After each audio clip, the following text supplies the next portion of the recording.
Kozhikode Mavoor road Asma ടവറിന് സമീപം bike കത്തി നശിച്ചു. മലപ്പുറം മേൽമുറി സ്വദേശി സവാദിന്റെ ബൈക്കാണ് കത്തി നശിച്ചത്. ഇംതിയാസ് കരീം ചേരുന്നുണ്ട് വിവരങ്ങളുമായി. ഇംതിയാസ്, ഇതെങ്ങനെയാണ് ഈ ബൈക്കിന് തീപിടിച്ചത്?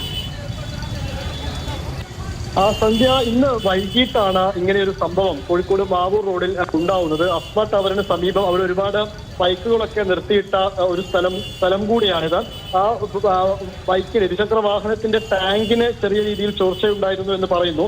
അതിൽ നിന്ന് ഇന്ധനം താഴേക്ക് വീഴുകയും ചെയ്തിരുന്നു. പക്ഷേ എന്ത് കാരണം, എങ്ങനെയാണ് തീ പടർന്നത് എന്ന കാര്യത്തിൽ ഇപ്പോഴും ഒരു വ്യക്തതയില്ല.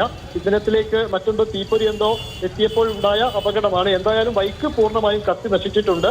തൊട്ടപ്പുറത്തുള്ള സമീപത്തുള്ള വെള്ളിമാട് കുന്നിൽ നിന്നും ഫയർഫോഴ്സ് എത്തുകയും തീ പൂർണ്ണമായും അണക്കുകയും ചെയ്തിട്ടുണ്ട്.